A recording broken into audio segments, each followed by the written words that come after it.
아이가 우물로 날아갑니다. 주막 과부가 받아냈지요. 장정을 번쩍 들어 던졌습니다. 사람들이 속삭입니다. 저 힘 어디서 나온 거요? 그런데 과부가 찾는 건 주먹이 아니었습니다. 종이었지요.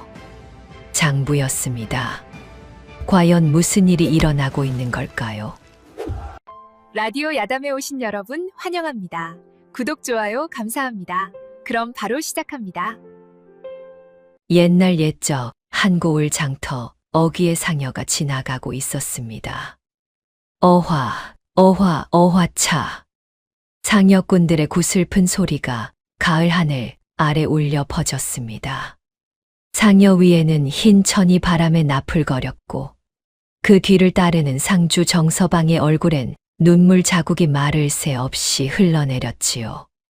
아버지를 저승으로 보내는 길, 예부터 사람의 마지막 길은 누구도 막아서는 안 되는 법이었습니다. 그런데 바로 그때였습니다. 장터 한복판, 객주 장만복이 불쑥 길목을 막아섰습니다. 손에는 장부를 쥐고 입가엔 비웃음을 머금은 채였지요. 잠깐, 장만복의 목소리가 장터를 가르자 상여가 멈칫서고 말았습니다. 상여꾼들이 어리둥절한 얼굴로 서로를 바라보았습니다. 상여 행렬을 막다니 이게 무슨 일입니까? 장만복이 장부를 높이 쳐들며 소리쳤습니다. 빚부터 갚고 묻어라. 그 말이 떨어지기 무섭게 장만복은 상여 멜빵을 발로 거칠게 걷어찼습니다. 상여가 한쪽으로 기울어지며 위태롭게 흔들렸지요. 군중 사이에서 놀란 비명이 터져 나왔습니다. 아니, 저게 무슨... 상여를 발로 차다니... 상주 정서방이 황급히 달려와 장만복 앞에 무릎을 꿇었습니다. 객주나리, 제발 장례만 치르게 해주시오. 빚은 제가 몸으로라도 갚겠습니다. 하지만 장만복은 코웃음을 쳤습니다. 몸으로? 내 몸뚱이가 얼마나 나가는데.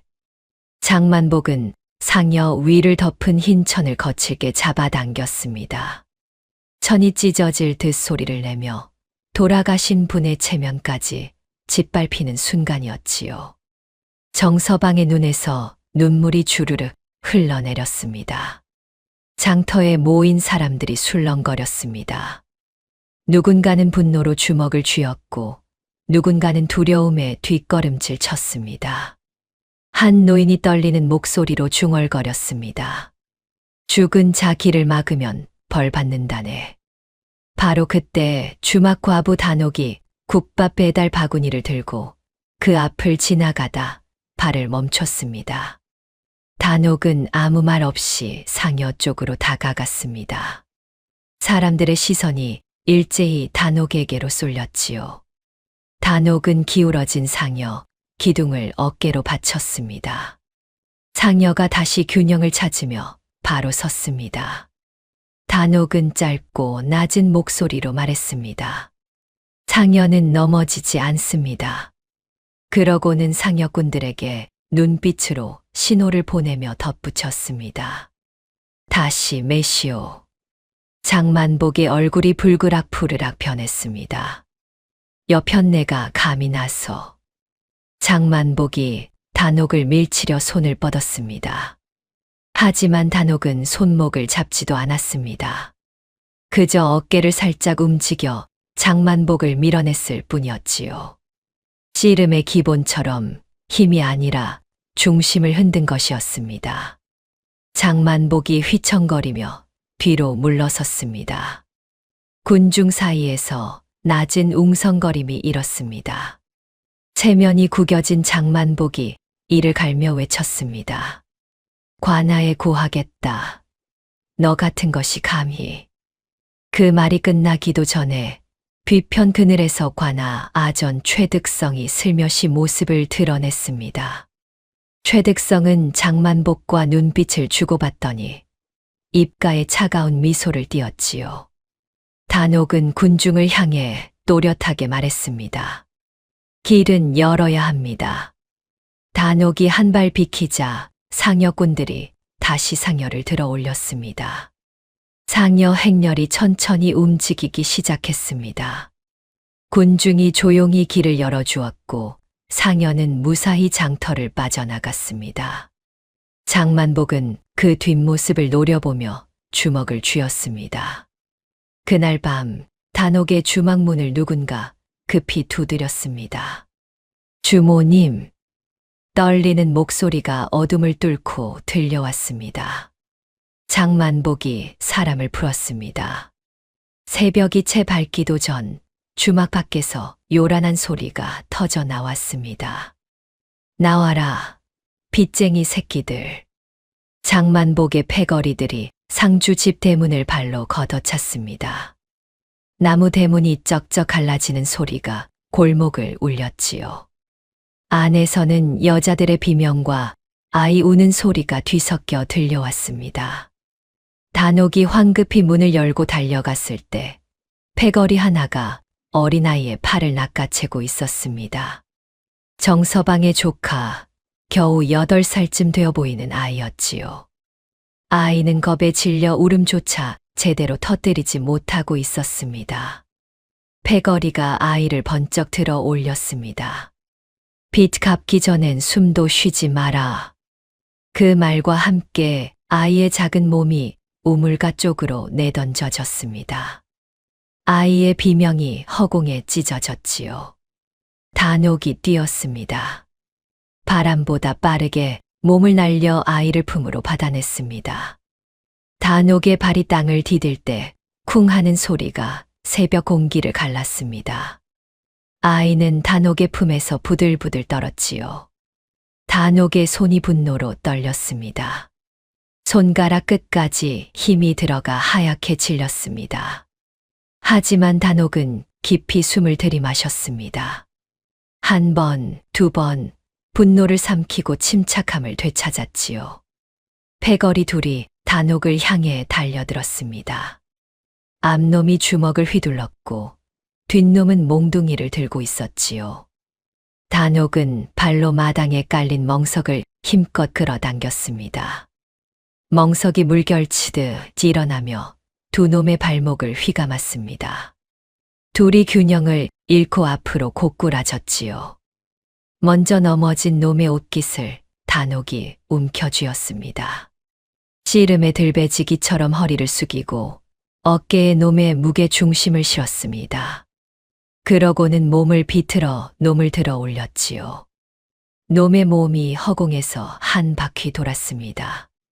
장독대 옆 흙바닥에 쿵 하고 처박혔습니다. 다른 놈이 허겁지겁 칼을 뽑으려 했습니다. 단옥은 마당 구석에 놓인 절구통을 발로 굴렸습니다. 무거운 돌절구가 골목 입구를 막았고 그 틈에 단옥은 아이를 안전한 사랑채 쪽으로 보냈습니다. 군중이 몰려오기 시작했습니다. 패거리들은 소리쳤습니다. 주모가 사람을 날렸다. 주모가 난동을 부린다. 그들은 도망쳤지요. 단옥은 정서방에게 낮고 단호하게 말했습니다. 오늘 일 곧장과 나로 가지 마시오. 정서방이 떨리는 목소리로 물었습니다.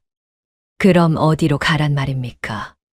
포졸 백춘배를 찾으시오. 그 사람만이 제대로 된 손입니다. 아이가 단옥의 품에서 떨며 속삭였습니다. 저 사람들 객주집에서 나는 냄새가 났어요. 기름 냄새요. 단옥의 눈빛이 날카로워졌습니다. 해가 중천에 떴을 때 포졸 백춘배가 조심스레 단옥의 주막문을 두드렸습니다. 주모, 장만복이 왜 저리 날뛰는 것이오? 예전엔 그리 악독하지 않았소. 단옥은 길게 설명하지 않았습니다. 상주에게서 받은 빚 독촉 쪽지를 펼쳐 보였지요. 백춘배가 쪽지를 들여다보더니 눈을 크게 떴습니다. 이 글씨 관아에서 쓰는 손입니다. 글씨만으론 부족하지요. 단옥은 밖으로 나가 객주 창고 쪽 길을 가리켰습니다. 땅에 선명한 수레바퀴 자국이 두 줄로 나 있었습니다. 바퀴 간격이 관아에서 쓰는 수레와 똑같았지요.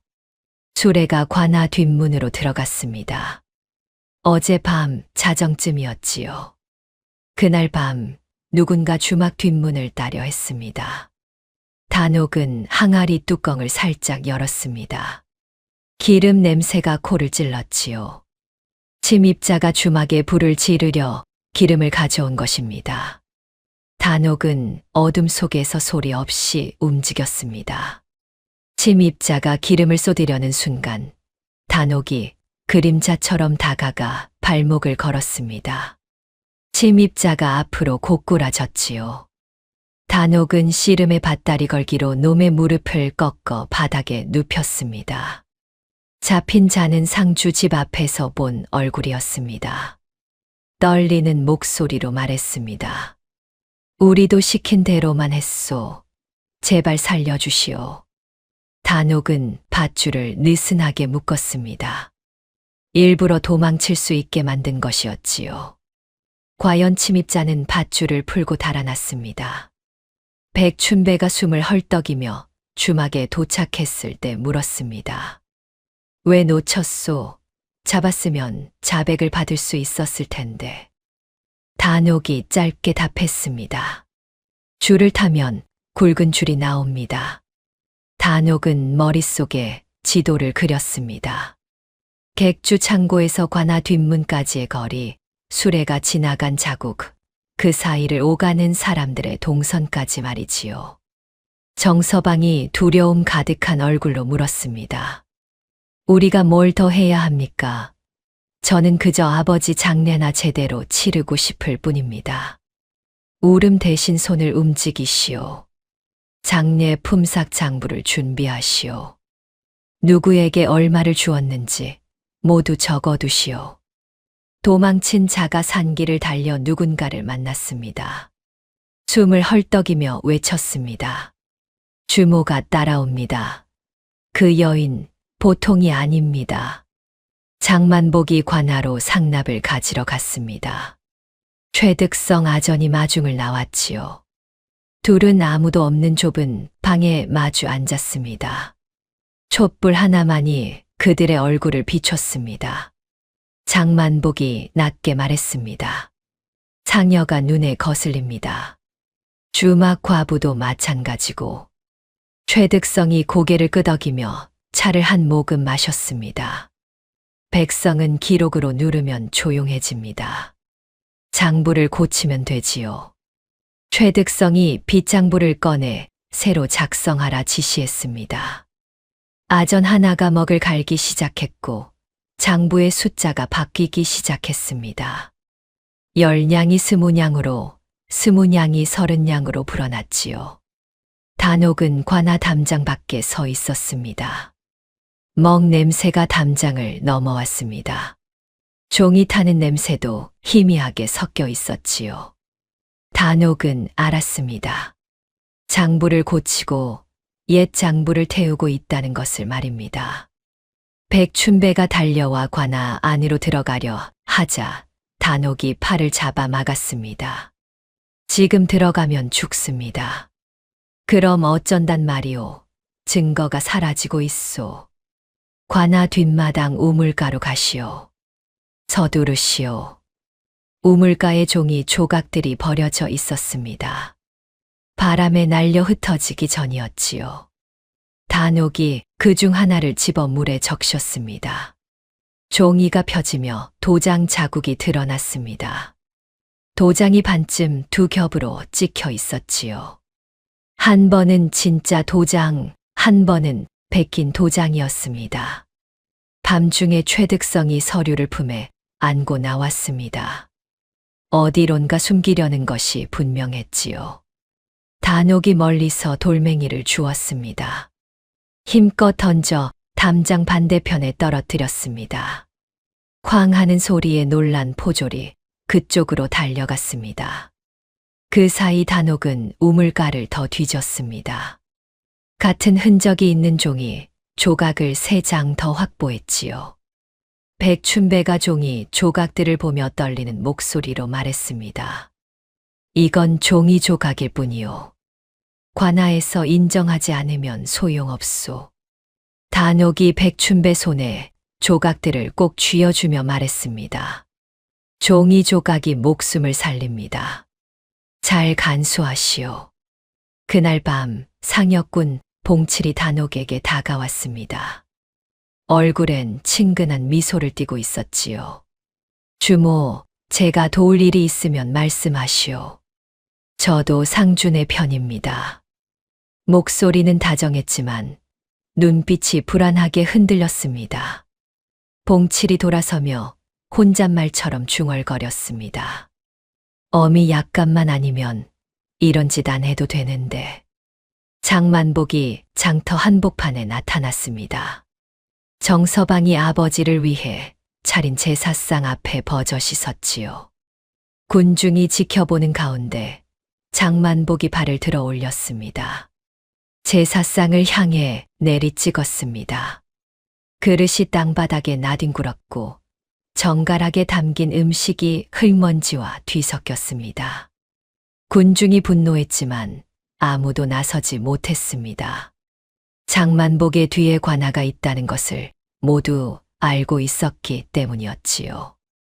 단옥이 한 발 앞으로 나섰습니다. 사람이 할 짓이 아니오. 장만복이 정서방의 뺨을 치려 손을 높이 들어 올렸습니다. 바로 그 순간 단옥이 씨름의 손목치기로 장만복의 팔을 툭 꺾었습니다. 장만복의 손이 제 얼굴 쪽으로 휙 돌아갔지요. 손바닥이 장만복 자신의 뺨을 후려쳤습니다. 인연이 감히. 패거리 셋이 동시에 달려들었습니다. 단옥은 엎어진 상다리 하나를 번쩍 들어 멍석 위로 굴렸습니다. 상다리가 굴러가며 패거리들의 발을 걸었습니다. 셋이 차례로 넘어졌지요. 단옥은 먼저 넘어진 놈의 옷깃을 잡고 들어 올렸습니다. 들배지기처럼 번쩍 들어 장만복 바로 앞에 쿵 하고 내려놓았습니다. 장만복의 얼굴이 새파래졌지요. 단옥이 낮게 말했습니다. 다음은 너다. 목소리는 차갑고 단호했습니다. 하지만 단옥은 더 이상 나아가지 않았습니다. 중상을 입히지도 목숨을 해치지도 않았지요. 다만 힘을 보여주었을 뿐입니다. 최득성 아전이 군조를 데리고 나타났습니다. 주모가 장터에서 난동을 부렸다. 법을 어긴 것이다. 단옥은 대꾸하지 않았습니다. 다만 백춘배 손에 도장 2겹종이를 더 꼭 쥐게 했을 뿐이었지요. 장만복이 체면이 구겨진 얼굴로 소리쳤습니다. 주모를 당장 묶어오라. 감히 나를 이 꼴로 만들다니. 봉칠이 단옥에게 슬쩍 다가와 속삭였습니다. 밤에 조심하시오. 저들이 가만히 있지 않을 것이오. 그의 눈이 다시 불안하게 흔들렸습니다. 밤, 주막 지붕 위에서 여러 명의 발소리가 들렸습니다. 낮은 목소리가 새어 나왔습니다. 불을 질러라. 주모와 주막을 함께 태워버려라. 패거리들이 지붕 위에서 기름 항아리를 던졌습니다. 항아리가 깨지며 기름이 사방으로 튀었고 불꽃이 기름을 타고 번져나갔습니다. 주막 지붕에서 불길이 활활 타올랐지요. 단옥은 물을 들이붓지 않았습니다. 그 대신 미리 준비해둔 젖은 멍석을 불길 위에 덮었습니다. 불씨가 공기를 잃고 점점 작아졌습니다.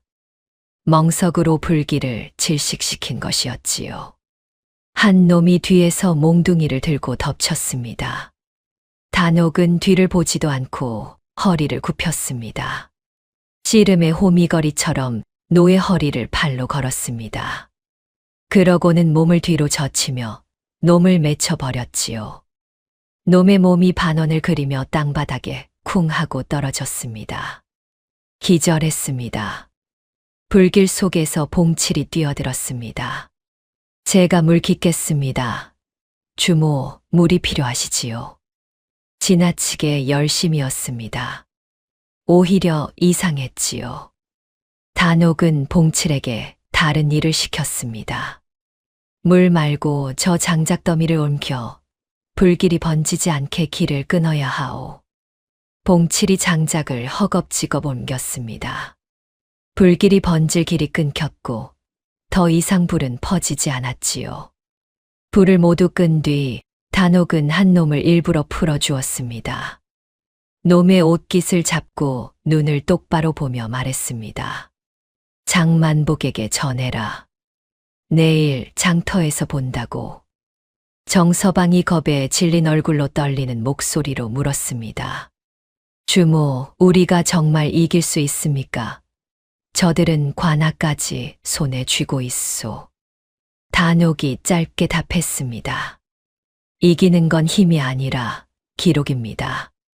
백춘배는 포졸 동료들에게 도움을 청했습니다. 하지만 최득성이 미리 손을 썼습니다. 백춘배를 외딴 산길 순찰로 돌려버렸지요. 단옥이 말했습니다. 그럼 내가 판을 만들겠습니다.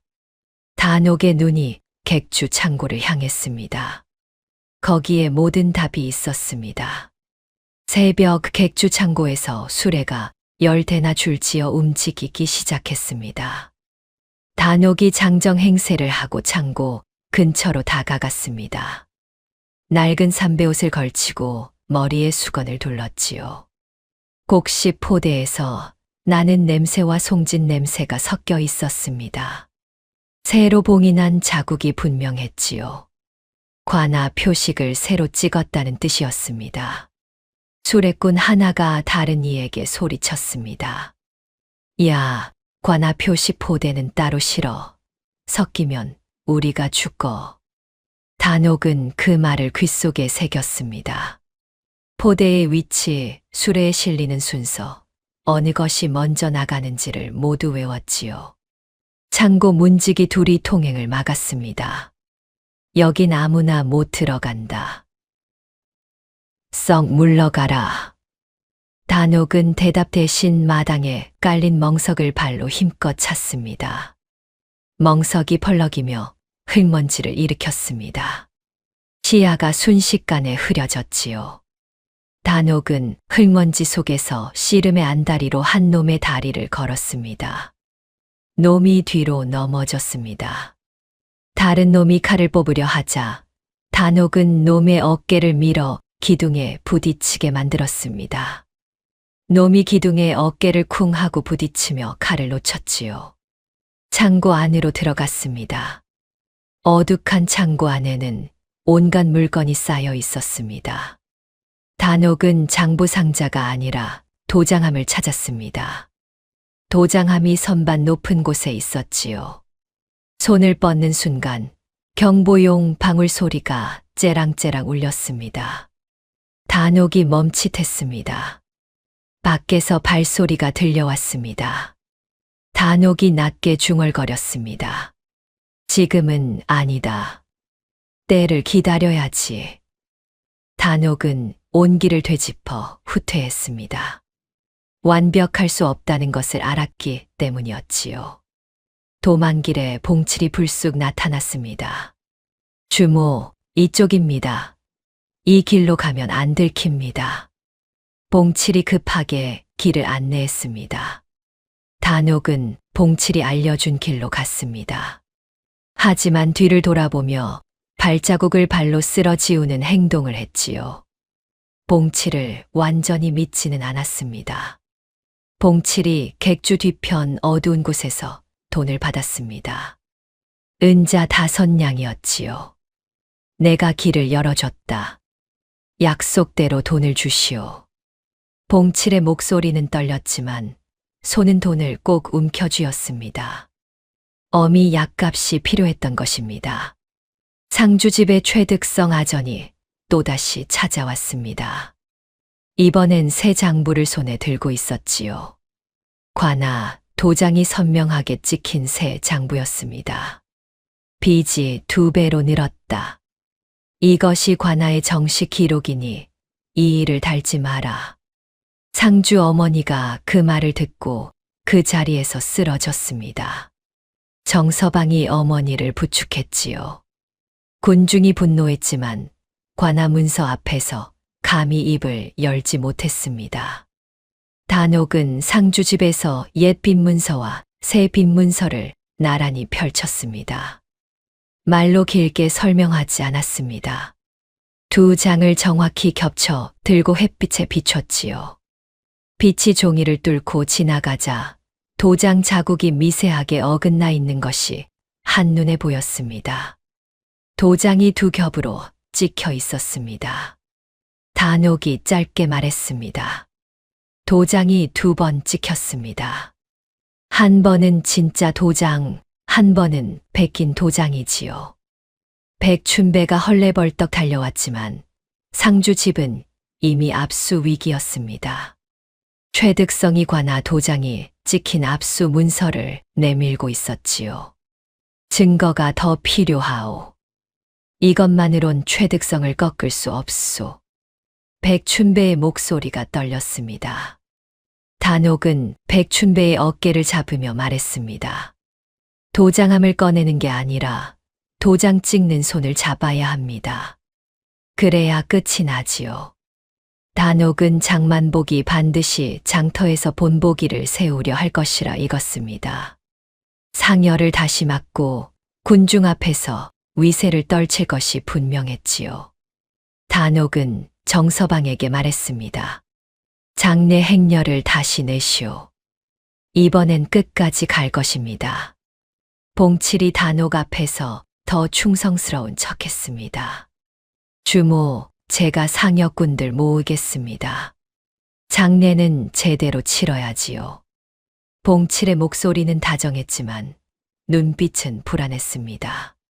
그날 밤 봉칠 어미가 누군가에게 끌려가며 외쳤습니다. 약값만 있으면 됩니다. 제발 약값만.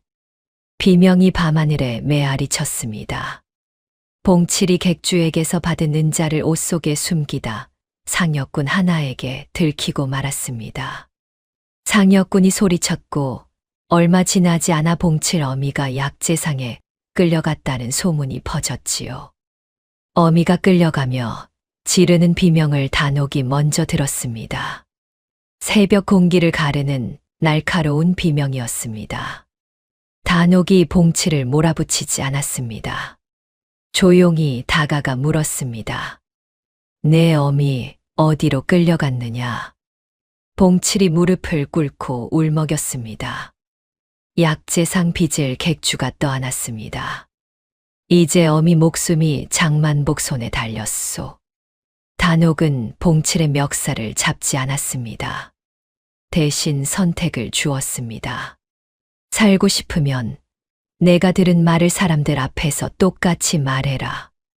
그것이 내 어미를 살리는 길이다. 봉칠이 두려움에 떨었습니다.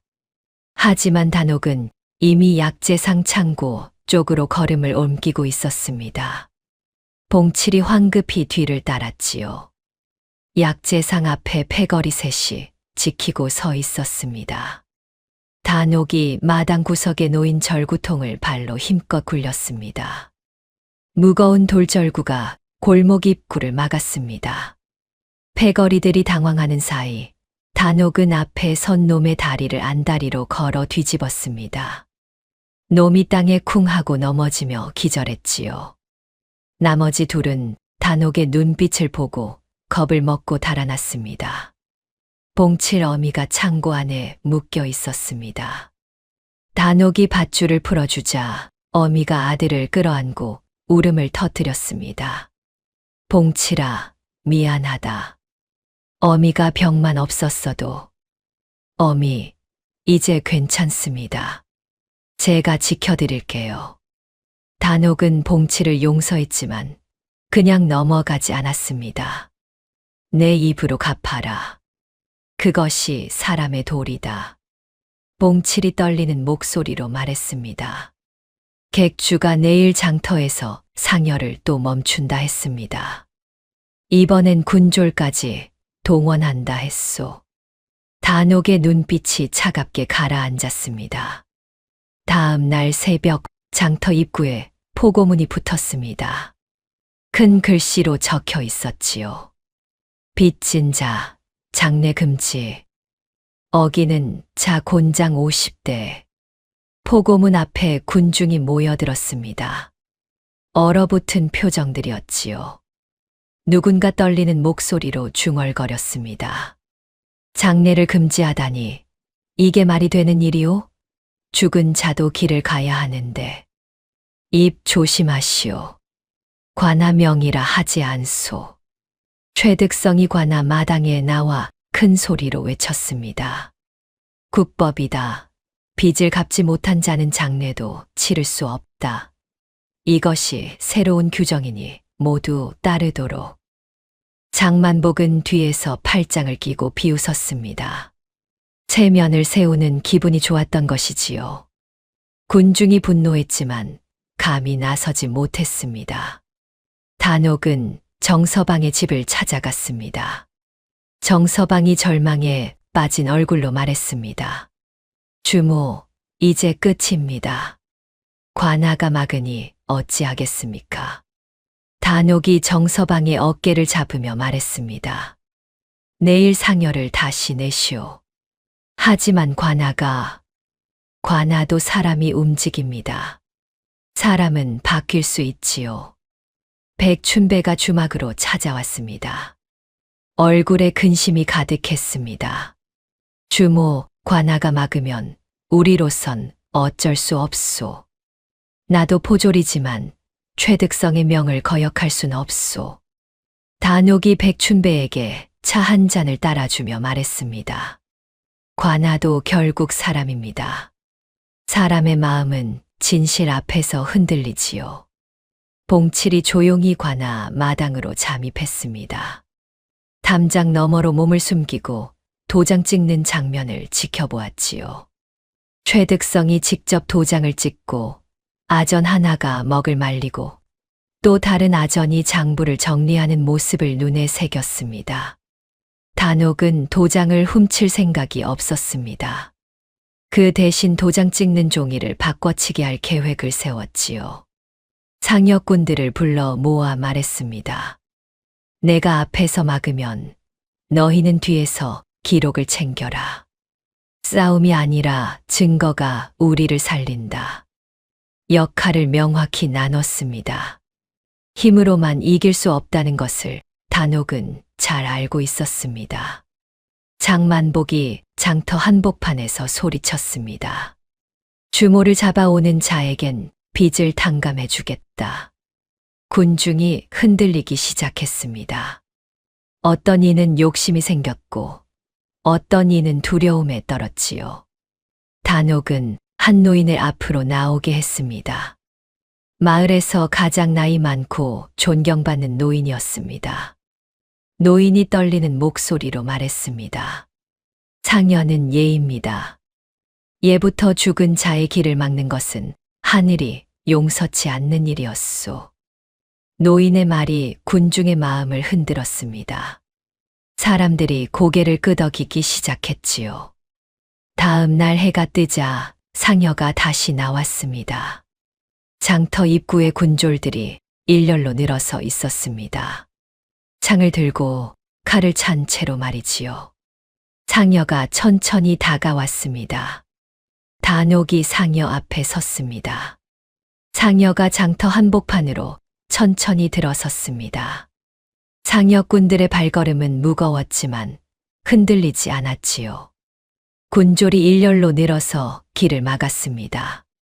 창끝이 햇빛에 반짝였습니다. 최득성이 곤장을 두 손으로 들어 올리며 큰 소리로 외쳤습니다. 본보기를 세워야 고을이 바로 선다. 빚진 자의 상여는 이 땅을 밟을 수 없다. 그 말이 끝나기도 전에 단옥이 움직였습니다. 상여 기둥을 어깨로 받치며 한 발 앞으로 나섰지요. 상여가 다시 균형을 잡았습니다. 장터에 모인 사람들의 시선이 일제히 단옥에게 쏠렸습니다. 최득성이 손짓으로 군졸을 불렀습니다. 군졸 둘이 곤장을 높이 들어 올렸지요. 단옥을 치려는 것이 분명했습니다. 바로 그 순간 단옥이 차갑고 낮은 목소리로 말했습니다. 곤장 칠 그 손이 장부를 썼겠지요. 한마디였지만 군중의 시선이 최득성의 손으로 향했습니다. 최득성의 오른손 검지와 중지에는 먹물 자국이 희미하게 남아 있었습니다. 아무리 씻어도 지워지지 않는 흔적이었지요. 봉칠이 군중 속에서 떨리는 목소리로 외쳤습니다. 객주가 약값으로 우리를 묶었습니다. 제 어미를 볼모로 잡고 거짓 증언을 강요했소. 군중이 웅성거렸습니다. 봉칠의 목소리가 파문을 일으켰지요. 단옥은 미리 준비한 겹친 문서를 품에서 꺼냈습니다. 두 손으로 높이 들어 올려 햇빛에 비췄습니다. 빛이 종이를 뚫고 지나가며 도장 어긋남이 선명하게 드러났습니다. 보십시오. 도장이 두 겹입니다. 말을 길게 늘어놓지 않았습니다. 행동으로 보여주었지요. 앞줄에 선 사람이 뒷사람에게 속삭였고 그 말이 순식간에 퍼져나갔습니다. 장만복이 패거리를 풀어 단옥을 잡게 했습니다. 패거리 5이 사방에서 달려들었지요. 단옥은 발로 마당에 깔린 멍석을 힘껏 걷어 올렸습니다. 멍석이 파도처럼 일어나며 두 놈의 발목을 휘감았습니다. 둘이 앞으로 고꾸라졌습니다.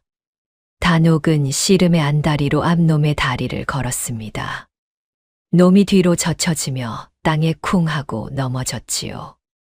단옥은 허리를 낮춰 다른 놈의 옷깃을 움켜쥐고 어깨에 무게 중심을 실었습니다. 그러고는 몸을 비틀어 놈을 들어 올려 멍석 위에 던졌습니다. 두 놈이 포개져 신음했습니다. 나머지 3이 동시에 덤벼들었습니다. 한 놈은 몽둥이를 휘둘렀고 다른 놈은 주먹을 날렸지요. 단옥은 한 놈의 팔을 잡아 비틀며 옆 놈 쪽으로 밀었습니다. 둘이 서로 부딪혀 균형을 잃고 비틀거렸습니다. 마지막 놈이 뒤에서 몽둥이를 내리치려 하자 단옥은 몸을 낮춰 피하고 씨름의 호미거리로 놈의 허리를 팔로 걸었습니다. 뒤로 젖히며 놈을 맺혀버렸지요. 놈이 땅바닥을 굴렀습니다. 단옥의 목표는 싸움이 아니었습니다. 시간을 버는 것이었지요. 증거를 보여줄 시간, 사람들이 생각할 시간을 말입니다. 백춘배가 군졸들 사이에서 손을 번쩍 들어 올리며 외쳤습니다. 잠깐 절차를 밟아야 하오. 증거를 먼저 살펴봐야 하지 않겠소. 판이 싸움에서 재판으로 넘어가기 시작했습니다. 최득성이 당황한 얼굴로 군졸을 더 부르려 손짓했습니다. 단옥이 마당 구석의 절구통을 발로 굴렸습니다. 무거운 돌절구가 길목을 막으며 군졸의 동선을 끊었지요. 군중의 목소리가 점점 커졌습니다. 도장이 정말 겹쳤소. 저 문서를 보시오. 장만복의 얼굴이 하얗게 질렸습니다. 최득성이 칼같이 선언했습니다. 주모를 당장 포박해 내일 관아 마당에서 목을 치겠다. 단옥이 포박된 채 관아 뜰로 끌려갔습니다. 손목과 발목에 굵은 밧줄이 감겼습니다. 밧줄이 살을 파고들어 피가 배어 나왔지요. 군졸 4이 사방을 에워싸고 창을 거뒀습니다. 군중은 겁에 질려 멀찍이 서서 감히 가까이 오지 못했습니다. 최득성이 높은 단 위에 서서 단옥을 내려다보며 말했습니다. 주모가 장터에서 군졸을 공격하고 관아명을 거역했다. 이는 역적 행위와 다름없으니 차명에 처한다. 장만복은 그늘진 곳에 팔짱을 끼고 서서 흐뭇하게 웃었습니다. 이제 끝이로군. 주모가 사라지면 모두 조용해질 것이다. 그런데 바로 그때 군졸 하나가 상주 어머니를 억지로 끌고 왔습니다. 어머니는 울면서 발버둥 쳤지만 군졸의 소나귀에서 벗어나지 못했지요. 최득성이 비웃으며 말했습니다. 주모, 가만히 있어라. 이 늙은이가 어찌 되든 내 맘이지. 단옥이 이를 악물었습니다. 지금까지 단 한 번도 보이지 않던 흔들림이었습니다. 단옥의 눈빛이 흔들렸습니다. 힘으로는 이 상황을 풀 수 없다는 것을 깨달았지요. 단옥이 움직임을 멈췄습니다. 봉칠이 관아 담장 근처로 조심스럽게 다가왔습니다. 담장 너머로 고개를 내밀어 단옥을 바라봤지요. 단옥과 눈이 마주쳤습니다. 단옥이 눈빛으로 신호를 보냈습니다. 고개를 살짝 저었습니다. 아직 때가 아니라는 뜻이었지요. 백춘배가 관아 기록창고 문을 열려 했습니다. 손잡이를 잡아당겼지만 문이 열리지 않았습니다. 최득성이 미리 자물쇠를 채워놓은 것이었지요. 백춘배가 문을 쾅쾅 두드렸지만 꿈쩍도 하지 않았습니다. 단옥은 처형장 기둥 밑을 살폈습니다. 먹물 묻은 종이 조각이 바람에 날려 기둥 아래 떨어져 있었지요. 손이 묶였으니 발을 사용했습니다. 발끝으로 종이를 조심스럽게 끌어당겼습니다. 천천히, 아주 천천히 자신 쪽으로 가져왔습니다. 군중속 노인이 울먹이는 목소리로 말했습니다. 상여를 모독하더니 이제 사람까지 죽이려 하는구나. 하늘이 보고 있을 텐데. 분위기가 끓어오르기 시작했습니다. 사람들의 눈빛이 분노로 타올랐지요. 최득성이 칼을 빼 들고 높이 치켜 세우며 외쳤습니다. 주모의 목을 당장 베어라. 바로 그 순간 어디선가 백춘배의 외침이 들려왔습니다. 도장함이 여기 있다. 백춘배가 도장함을 두 손으로 꼭 안고 관아뜰로 뛰어들었습니다. 숨을 헐떡이며 땀을 뻘뻘 흘렸지요. 도장함을 높이 쳐들어 올렸습니다. 최득성이 얼굴을 새빨갛게 붉히며 소리쳤습니다. 가짜다. 저것은 가짜 도장함이다. 단옥은 묶인 채로도 발을 움직였습니다. 땅바닥에 있던 문서를 발로 밀어 백춘배 쪽으로 보냈지요. 백춘배가 문서를 재빨리 집어들었습니다. 옛 문서와 새 문서를 정확히 겹쳤습니다. 햇빛에 높이 들어 올렸지요. 도장 어긋남이 관아뜰 한복판에서 선명하게 드러났습니다. 군중이 앞다투어 말했습니다. 정말로 도장이 두 개요. 저것 보시오. 분명히 어긋나 있지 않소. 최득성이 다급해졌습니다. 상주 어머니를 붙잡은 군졸에게 눈짓했습니다. 군졸의 소나귀가 어머니의 팔을 더 세게 조였지요. 어머니가 고통스러운 신음을 흘렸습니다. 단옥의 분노가 치밀어 올랐습니다. 단옥이 온몸에 힘을 주었습니다. 묶인 밧줄이 팽팽하게 당겨졌습니다. 단옥은 등을 기둥에 바짝 대고 어깨로 기둥을 밀었습니다. 있는 힘을 다해 밀어냈지요. 기둥이 흔들렸습니다. 그 진동이 바닥을 타고 전해져 인지를 붙잡은 군졸의 발밑이 흔들렸습니다. 군졸이 균형을 잃고 비틀거렸지요. 군졸이 앞으로 고꾸라지며 넘어졌습니다. 어머니를 붙잡은 손이 풀렸습니다. 단옥은 그 순간 밧줄을 팽팽하게 당기며 손목을 비틀었습니다. 밧줄 매듭이 느슨해지며 한 손이 빠져나왔지요. 단옥은 자유로워진 손으로 재빨리 다른 손의 밧줄을 풀었습니다. 단옥이 일어섰습니다. 씨름의 허리우리기처럼 몸을 낮추고 회전시켜 달려드는 군졸을 받아냈습니다. 군졸의 몸이 공중에 떴다가 멀리 날아가 땅바닥을 굴렀습니다. 군중이 환호성을 질렀습니다. 와! 최득성의 얼굴이 새파래졌습니다. 장만복이 황급히 몸을 돌려 도망치려 했습니다. 하지만 봉칠이 길목을 막으며 서 있었지요. 봉칠이 떨리지만 또렷한 목소리로 외쳤습니다. 내가 본 것을 말하겠습니다. 도장을 찍은 것은 최득성입니다. 장부를 바꾼 것도 최득성입니다. 단옥은 처형을 막았지만 복수로 폭주하지 않았습니다. 최득성을 향해 한 걸음 천천히 다가가 낮고 차분하게 말했습니다. 기록대로 하시오. 법대로 하시오. 방향을 절차로 잡았습니다. 군중이 안도의 한숨을 내쉬었지요. 장만복이 마지막 술을 꺼냈습니다. 떨리는 목소리로 외쳤습니다. 장부가 든 창고에 불을 질러라. 증거를 모두 태워버려. 밤이 되자 객주 창고에서 불길이 치솟았습니다. 화염이 하늘을 붉게 물들였지요. 장부와 곡식 포대가 활을 타들어 가고 있었습니다. 증거가 사라지면 모든 것이 끝나는 상황이었습니다. 단옥은 상여꾼들을 급히 불러 모았습니다. 숨을 헐떡이며 달려온 상여꾼들에게 말했습니다. 상여를 수레처럼 밀어라. 물동이를 가득 실어 나르는 것이다. 상여꾼들이 상여의 물동이를 잔뜩 실었습니다. 대여섯 개의 물동이가 상여 위에 올라갔지요.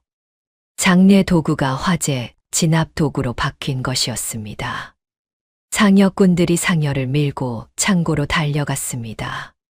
장만복 패거리들이 불길을 막는 사람들을 밀치며 외쳤습니다. 비켜, 다 태워야 한다. 증거를 남기면 안 된다. 단옥이 앞을 가로막았습니다. 씨름의 안다리로 앞놈의 다리를 걸어 넘어뜨렸지요. 다른 놈은 어깨로 밀어 담장 쪽으로 밀어냈습니다. 놈이 담장의 등을 쿵 하고 부딪혔습니다. 목표는 싸움이 아니라 장부 상자를 구하는 것이었습니다. 단옥이 마당 구석에 절구통을 힘껏 굴렸습니다. 무거운 돌절구가 굴러가 불길이 번지는 쪽 바람길을 막았지요. 바람이 끊기자 불길이 번지는 방향이 바뀌었습니다. 백춘배가 연기를 뚫고 창고 안으로 들어가려 했습니다. 하지만 연기가 너무 짙어 한 걸음도 나아가지 못했습니다. 단옥이 창고 기둥을 향해 달려갔습니다. 맨손으로 기둥을 힘껏 쳤습니다. 쿵쾅 소리와 함께 낡은 나무문이 부서지며 쪼개졌습니다. 통로가 열렸지요. 봉칠이 연기 속으로 뛰어들어 장부 상자를 두 손으로 끌어냈습니다. 패거리 둘이 봉칠을 붙잡으려 달려들었습니다. 단옥이 씨름의 빗장거리로 두 명을 동시에 넘어뜨렸습니다. 한 놈의 다리를 걸고 다른 놈의 어깨를 밀어 둘을 서로 부딪히게 만들었지요. 둘이 엉켜 쓰러졌습니다. 장부 상자 일부는 검게 타고 일부는 온전히 남았습니다.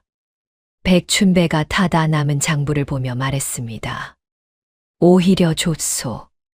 태우려 한 흔적 자체가 증거가 되었소. 장만복이 황급히 도망치며 외쳤습니다. 내 뒤에 윗선이 있다. 너희는 모두 끝이다. 관아 안에서 최득성이 마지막 장부를 품에 꼭 안고 어둠 속으로 사라졌습니다. 단옥은 관아 정문이 아니라 뒷길로 들어갔습니다. 담장을 타고 넘어 조용히 안마당으로 침투했지요. 발소리를 죽이고 그림자처럼 움직였습니다. 백춘배가 앞장섰습니다. 내가 포졸이니 절차를 밟겠소. 함부로 들어가면 우리도 죄인이 되오. 최득성이 숨은 방은 기록창고 뒤편에 있는 작은 별실이었습니다. 문틈으로 희미한 촛불이 새어나왔지요. 그 안에 새 장부, 도장, 먹이 모두 있었습니다. 최득성이 문을 안에서 꼭 잠그고 시간을 끌었습니다. 법대로 한다. 영장 없이는 못 들어온다. 단옥이 문을 부수면 법을 어긴 것이 됩니다. 관아문을 부순 죄가 더해지는 것이지요. 단옥은 머리를 썼습니다. 마당에 놓인 먹그릇을 발견했습니다. 먹그릇을 발로 힘껏 차 문 앞 바닥으로 날렸습니다. 그릇이 깨지며 먹물이 바닥에 쏟아졌지요. 먹물이 바닥을 검게 물들이며 미끄러워졌습니다. 백춘배가 문을 향해 큰 소리로 외쳤습니다. 최득성, 당장 나와서 해명하시오. 도망치면 죄가 더 무거워지오. 문이 벌컥 열렸습니다.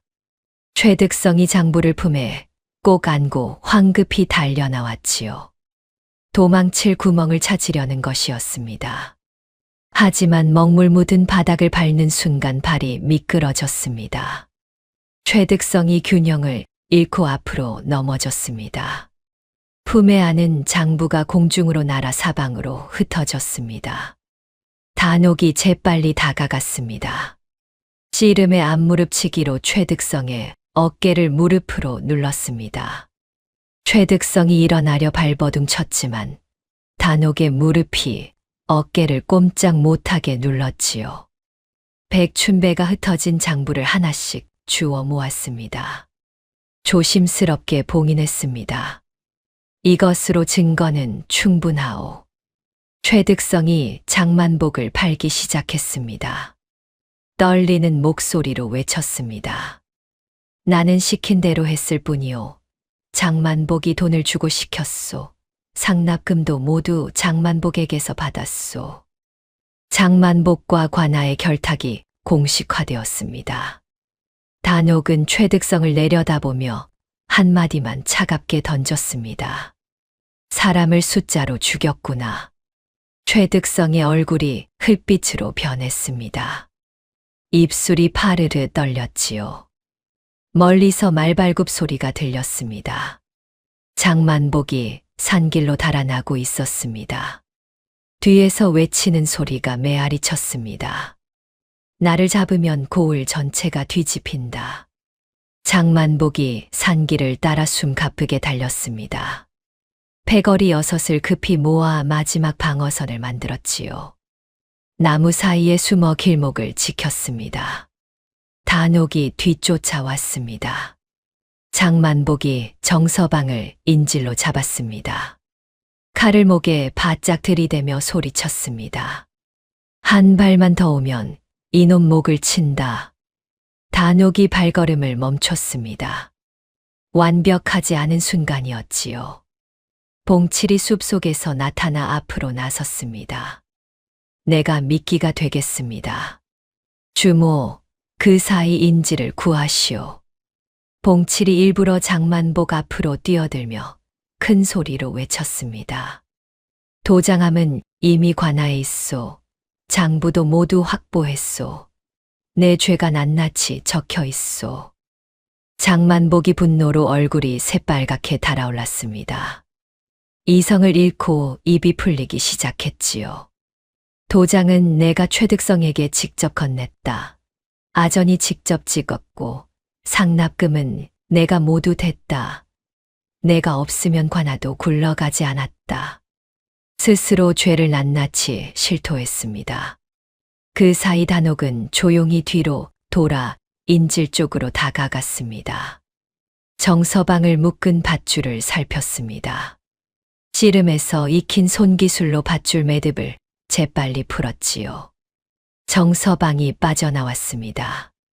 패거리들이 한꺼번에 몰려왔습니다. 6이 사방에서 단옥을 에워쌌지요. 단옥이 땅에 박힌 나무 말뚝을 두 손으로 움켜쥐었습니다. 힘껏 뽑아냈습니다. 말뚝이 뿌리째 뽑혔지요. 단옥이 말뚝을 휘두르며 패거리들의 접근을 끊었습니다.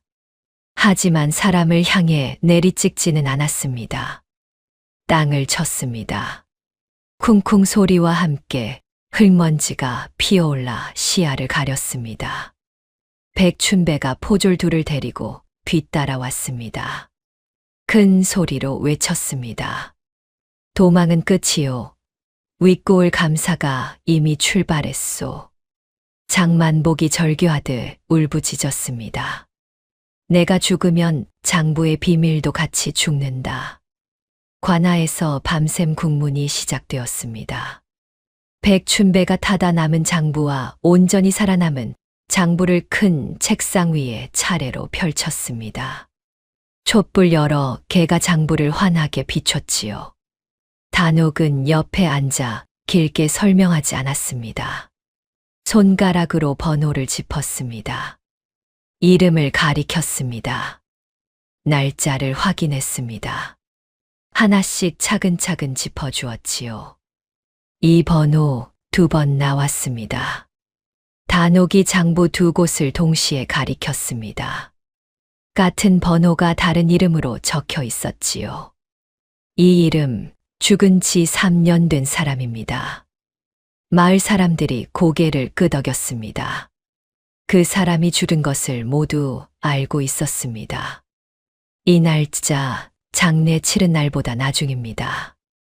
빚을 갚았다는 날짜가 장례 이후였습니다.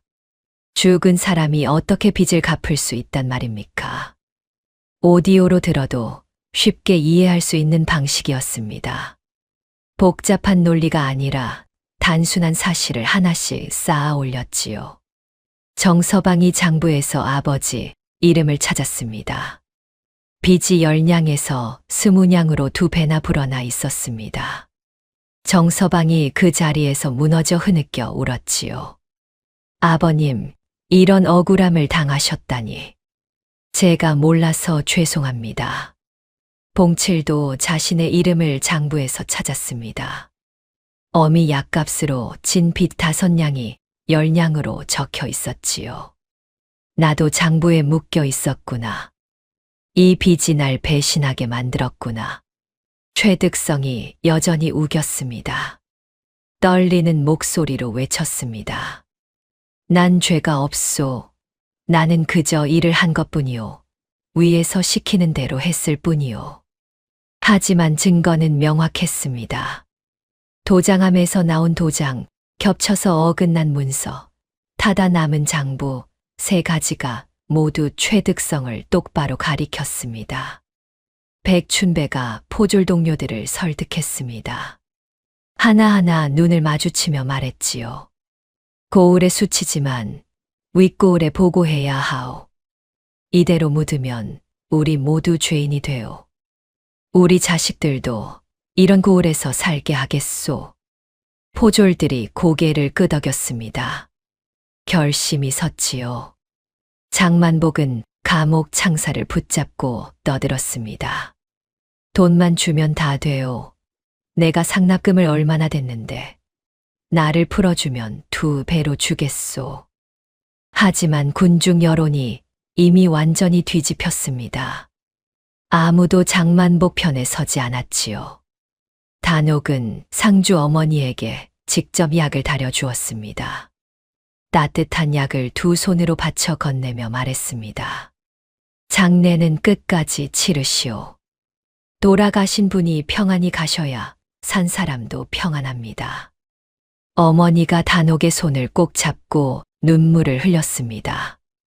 군중이 주막 앞에 모여 단옥에게 절을 했습니다. 단옥은 손을 저으며 받지 않았습니다. 절은 돌아가신 분께 하시오. 나는 그저 길을 열었을 뿐입니다. 다음 날 해가 뜨자 윗고을에서 감사가 말을 타고 내려왔습니다. 관복을 정갈하게 차려입은 감사가 관아 마당 한복판에 섰습니다. 누가 이 장부를 건드렸느냐? 앞으로 나서라. 감사가 관아 마당 높은 단 위에 섰습니다. 장만복과 최득성을 마당 한복판에 무릎 꿇려 세워 놓았지요. 장부를 하나씩 펼쳐 살폈습니다. 2 사람의 얼굴은 이미 흙빛으로 변해 있었습니다. 장만복이 애써 목소리를 높였습니다. 감사날이 주모가 모든 것을 꾸민 것이옵니다. 저는 정당한 장사를 했을 뿐이옵니다. 관아와도 합법적으로 거래했을 뿐이옵니다. 군중 사이에서 증언이 줄줄이 나왔습니다. 한 사람이 나서면 다른 사람도 용기를 내어 나섰지요.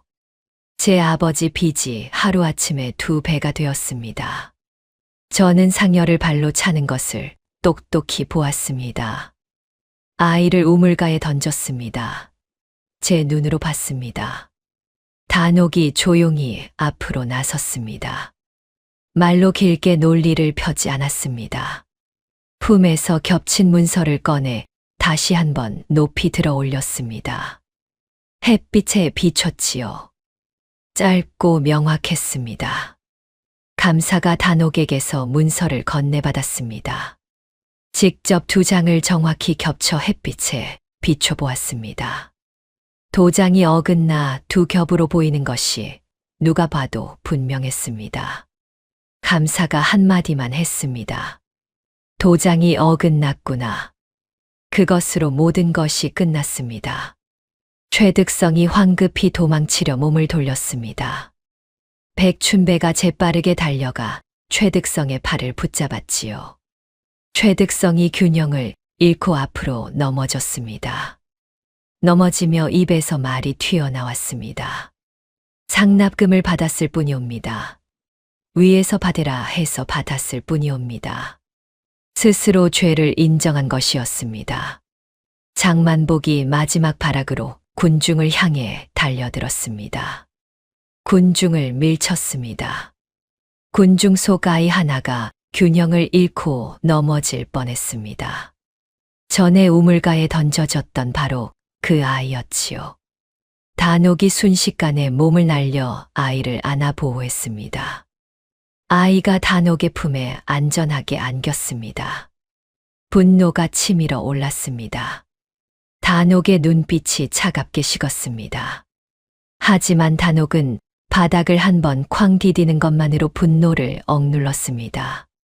바닥이 울렸습니다. 장만복이 소리쳤습니다. 여편네 따위가 감히 나를. 장만복이 주먹을 휘두르며 달려들었습니다. 단옥이 아이를 안전한 곳으로 보낸 뒤 일어섰습니다. 씨름의 들배지기로 장만복의 옷깃을 움켜쥐고 번쩍 들어 올렸습니다. 몸을 회전시켜 멀리 던졌지요. 장만복의 몸이 공중에서 한 바퀴 돌더니 멍석 위에 쿵 하고 떨어졌습니다. 군중이 환호했습니다. 통쾌함이 마당을 가득 채웠지요. 감사가 엄숙하게 선언했습니다. 살려두어라. 죄인은 살아서 벌을 받아야 한다. 죽음은 도망이요. 삶이 진짜 벌이니라. 장만복이 포박된 채 이를 갈았습니다. 내가 돌아오면 너부터 죽여주마. 하지만 아무도 그 말을 두려워하지 않았습니다. 판결이 내려졌습니다. 장만복은 객주 면허가 영구히 박탈되었습니다. 수십 년간 쌓아온 재산은 모두 몰수되어 빚에 시달린 백성들에게 공평하게 나누어졌지요. 장터 출입도 평생 금지되었습니다. 장사꾼에게 장터 출입 금지는 목숨을 끊는 것과 다름없었습니다. 무엇보다 장만복은 빚을 부풀린 만큼 되갚는 노역형을 선고받았습니다.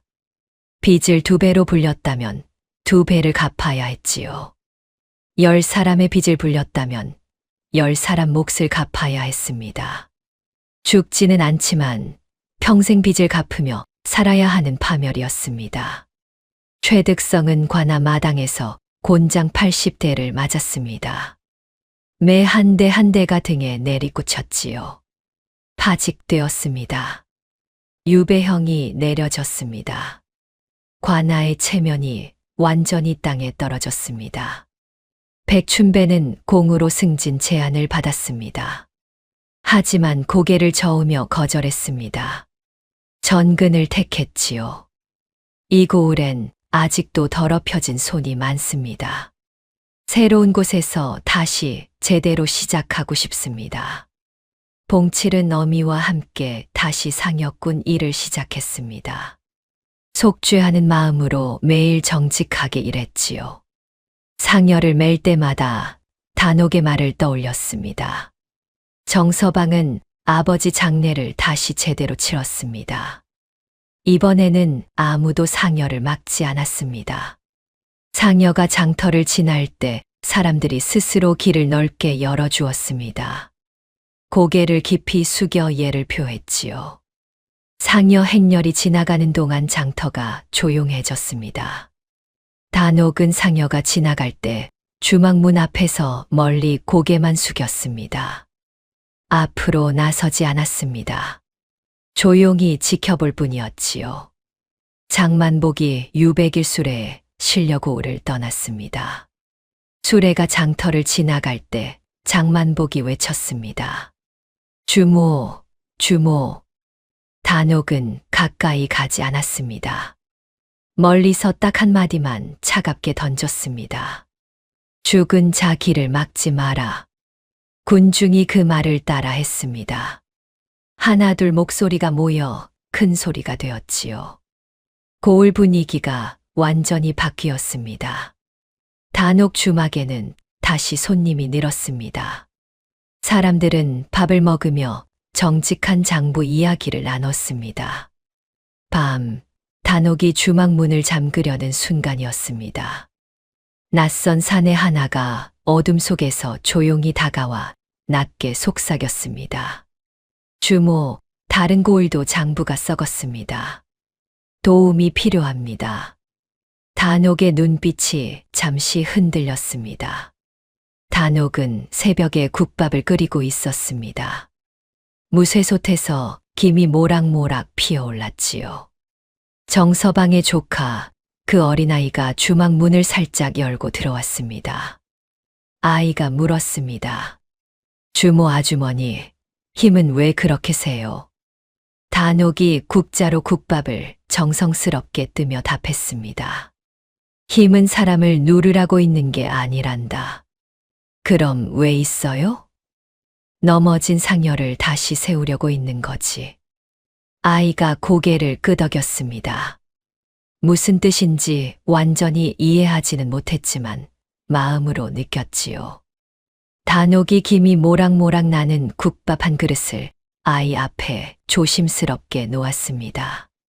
백춘배가 떠나는 날이었습니다. 짐을 꾸려 말에 쉬었지요. 떠나기 전 단옥을 찾아왔습니다. 품에서 작은 종이 꾸러미를 꺼내 건넸습니다. 주모, 증거는 말이 아니라 종이라 하셨지요. 이것을 간수하시오. 언젠가 또 쓸 날이 올 것이오.